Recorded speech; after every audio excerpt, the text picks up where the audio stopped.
khaile ka chanela kalo lom le ve ka cheu sikni eng moi aron her chuaka van fai ku maya kol to pasen ria hi a dai film le trio chu min kan rama bo a khovotin min mer vong vonga khovot vur noya chunglam han thirila chor thlapui ro eng povo maya he hun hi kum tlua na kan nga fa kan soi thin ania lungleng fa tan chun lunglen ngoi na turani chu wangin tun truma la le aphu tu te kan lu chil tur chu an lungleng ve nge yang ti hla arvan ram moya phu kha ani don ani abuat sai tu hi silal thazwala ani e kum sang khat zako som ko pali alun her chu me uchuan mizo rimoi ko vel ma son na thararon her chu pui ati lo thei lawang eng wangin mo ele an lungleng ve nge yang ti hla mo em mai All India Radio Aizawl station a record kumle zona thak nam zong ta na ti chuwa kumani tlatalom zai thiam le haphu thiam ming thang arvan ram moya chu Aizawl radio station lamin lalar thun turin an kova chumi tum chuan tu mala sakngai lo hla ru tham lo thun nge ya du awangin he hla an lungleng ve nge yang ti hla po hi radio ala thun ma hret ni ni khat chau ala om tia aphu ania aphu lai vel pon he tiang takian he lai hian mi taril ruwa bu a khwar nget ka tang ti a ring phak bik lo he la broadcast ani atanga la than lo ber lor lak ani tur thu te Doordarshan Kendra Aizawl kum thum chung zet chat la kom mi alawa la than program atil mar pat zia te hi aphu tu chu soilo he la lo record tu te arem sak tu te musician te pon an suang tu pa hau lawang le arvan ramoi pian le mu na khuwa si phir khuwa hi zo kho sang lunglen changa khu han chuan vel na mun theng thon nuam fa hran mai ani a arvan ramoi chuan choble chila alunglen thuta wanga he lai phu ani lo thu le nu in nau te a hrin lain fa ing zat nge ipai to tin an zot ngai lo ang hian nun hlui ngai le kho tlang lunglen hi chu ka pai ve sa hrim maya an lungleng ve nge yang ti hla hian ka hring ta ani e ti na soi nge ni zo khomoi le lunglen thak zo the phim tho heu te tual len na le thing na nem ten an hual vel si phir khu aro siam le ching pui te fa jing a lai hol amilai takni in an unaw hi zai thiam an ni veka arvan ramoi soidan phei chuan anu le pa te hian kan fa ti zinga au chibir alar bir te thlat maya an ti thin ani ati kumsang khajako sumko palia he la Aizawl radio station a thun ani a zo fa te ta na chhop chu ani atangin tun hun kumsang ni som ni le panga thing mai hian alar chun zom chho pa reng maya fakna hla ani emo leng zem hla ani emo la leng long abik takin nun hlui ngai hla ani emo hetiang taka lalar chun zom mar rei hi zo rimoi hi story a hian soitura om zeu chawani AIR version hi live recording ania vai ho khuang tung tapla moi dang dai tak mai lo beng ri teng tu hi kesi chuana ania rengun lama music zir to ni in aboral to nge ni AIR version live recording hi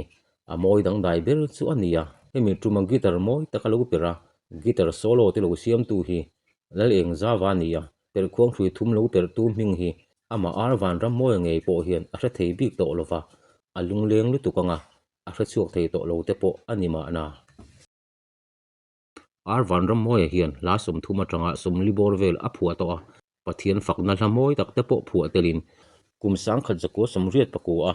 AIR Aizawl athun kir an rel lo ti le a rei lo em ti hla te po kha alar pui hle a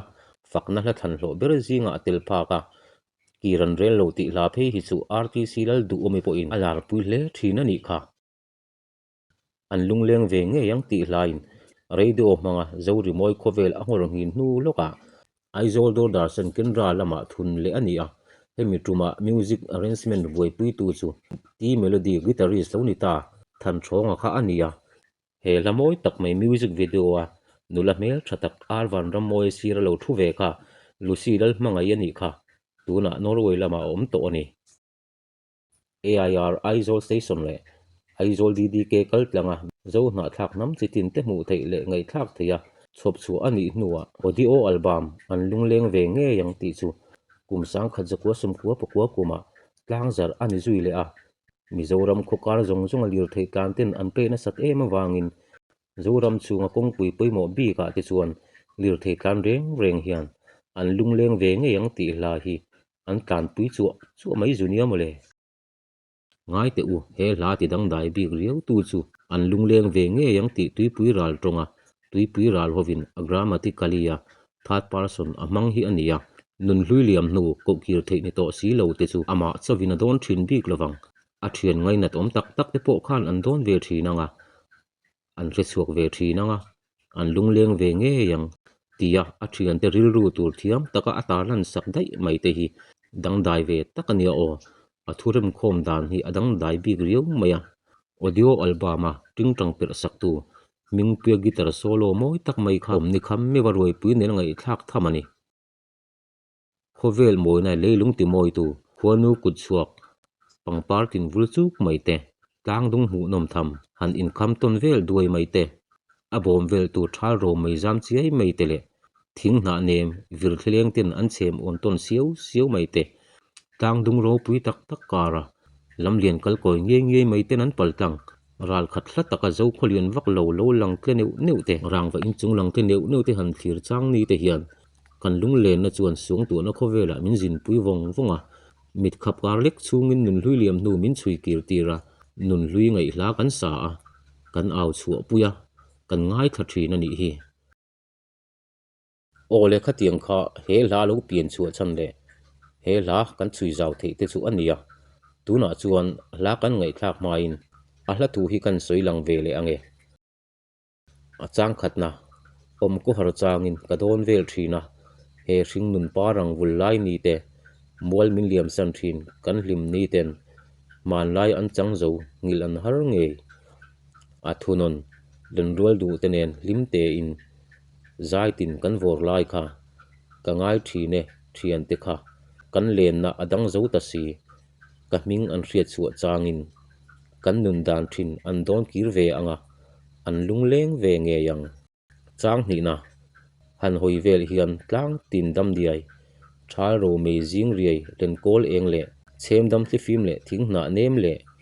nung cha ran thiam tin min ngai tir thin hel ha hi chang ni chi ani ma sela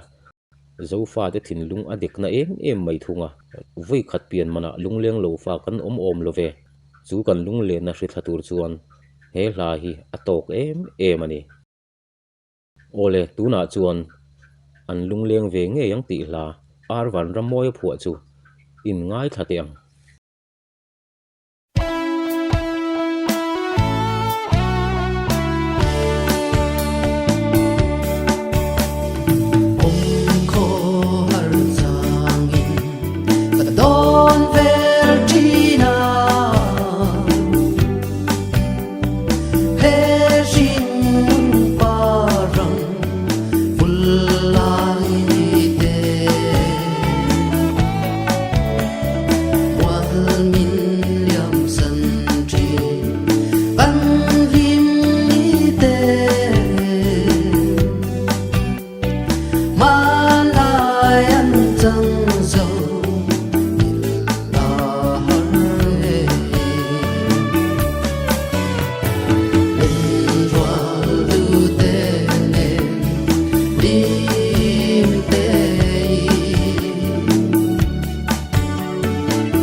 Tang tin dam ya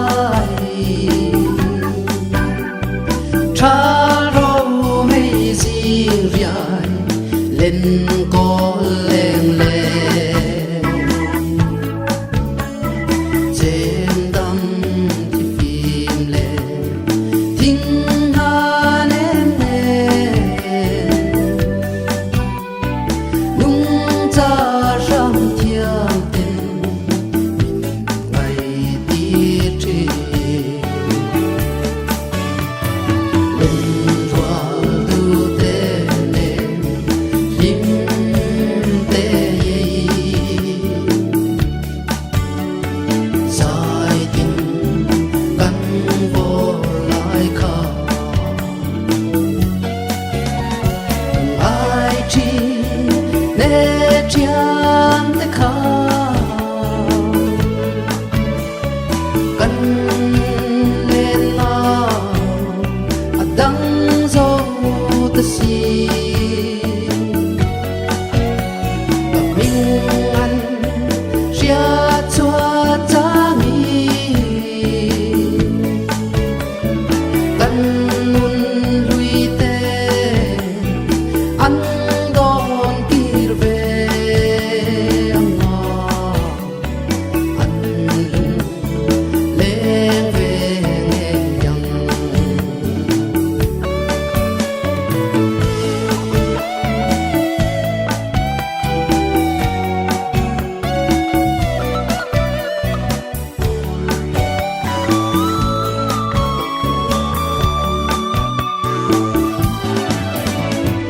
ăn huy về nhà tang tin tâm dài tra rau mi riêng riai lên col leng le trên tâm thì phim lệ thinh hà nên nung cha ram thiam tên ngày tiết tri bên hoa tu tê nê lim tê dài tình gắn vô